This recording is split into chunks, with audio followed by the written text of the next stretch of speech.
Good morning. It's Wednesday morning, and today we are reading Revelation 17, verses 15 through 18, the rest of this chapter. And the angel said to me, "The waters that you saw, where the whore is seated, are peoples and multitudes and nations and languages. And the 10 horns that you saw, they and the beast will hate the whore. They will make her desolate and naked. They will devour her flesh and burn her up with fire. For God has put it into their hearts to carry out his purpose by agreeing to give their kingdom to the beast until the words of God will be fulfilled. The woman that you saw is the great city that rules over the kings of the earth." So, a little more explanation from the vision we saw previously of the woman riding the beast.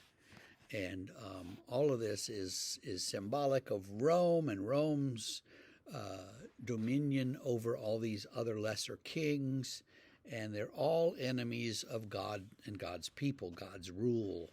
But God will vanquish them. So do not worry, church. Do not worry, Christians, that everybody seems to be your enemy, because God will vanquish all of them and will rule, and you will be fine.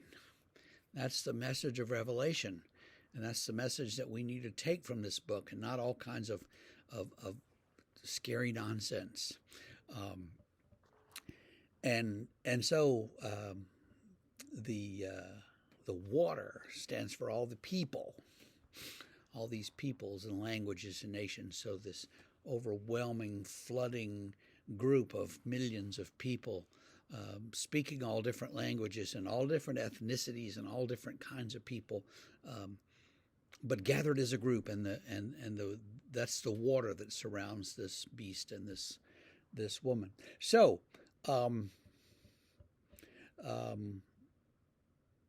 that's kind of the end of that vision, and that says that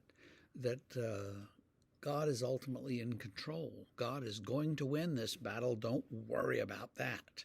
Just remain faithful, and God will conquer. Now, the book goes on. Chapter 18 is a very long chapter with a bunch of laments. And I've been looking at it and trying to figure out how we're going to do it. I think I might read some of it tomorrow and then sort of summarize the rest of it, instead of working through piece by piece by piece, but all these same laments over and over. But I'm not sure. So you'll have to wait and see tomorrow. But the basic message of it is, fallen is Babylon the Great.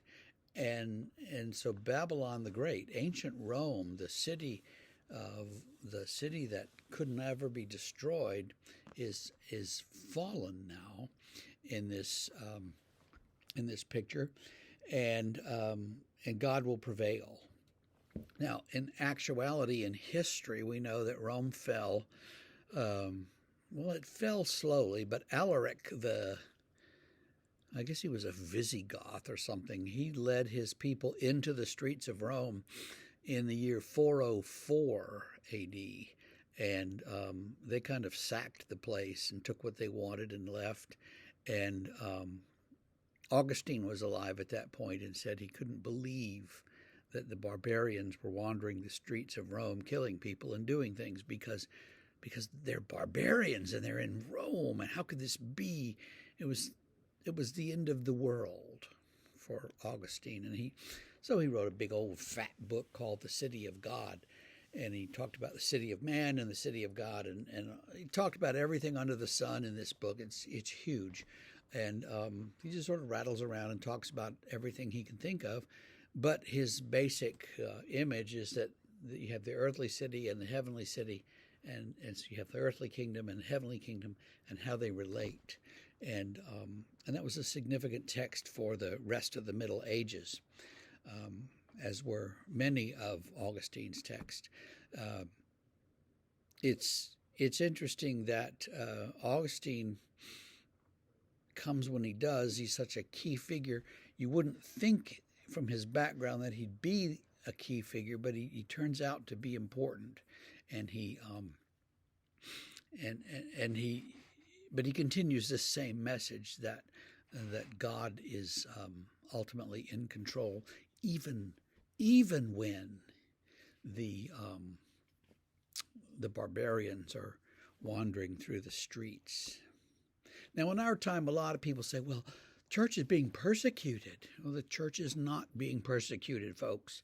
The church is facing the changing cultural situation of the church. And we have just come through a very long period of, what would you call it, Protestant privilege and Protestant hegemony. And we've been kind of running the show for so many centuries. And, things like, well, nobody does anything on Sundays because that's the day of worship. And now all of a sudden people do whatever they want on Sundays, and everything's open on Sundays, and soccer practice every Sunday morning. And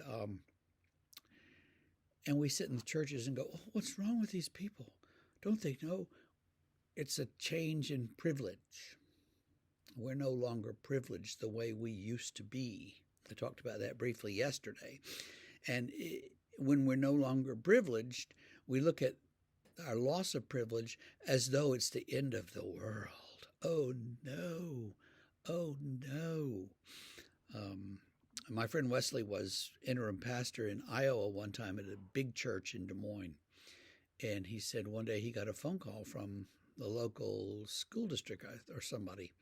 And they wanted to know if it would be okay with him if they had a program of some kind on a Wednesday night. And he said, sure. And then he said, why would you even ask me that? Why would I object? And they said, well, we're calling all the churches because Wednesday night's been sort of reserved unofficially for is church night, and we don't want to conflict with any programs or gatherings that you're having. And he said, oh, no, that's fine. You do your meeting. And they did.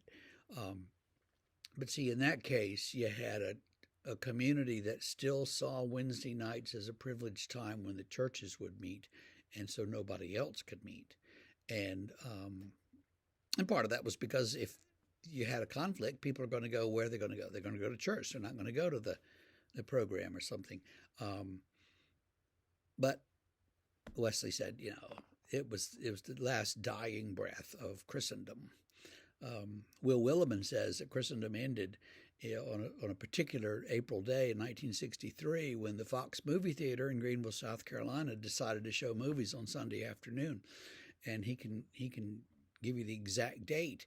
And it's funny because, yeah, but that's the kind of thing. It used to be closed on Sunday. Now it's open. What are you going to do? Are you going to stay home and pray, or are you going to go to the movies? Well, I don't know. Maybe I'll go to the movies. And yet we act like this is the end of the world. It's not the end of the world, but the world has changed radically, and we need to face that. And so this book, I hope, will help us to see that through the changes and through the rule of other kinds of powers and even the opposition that those powers have, we can see that God is still running the show and God is still in control, and we don't have to worry. So that's my message for you today. And I hope that you have a great Wednesday, and we will see you tomorrow.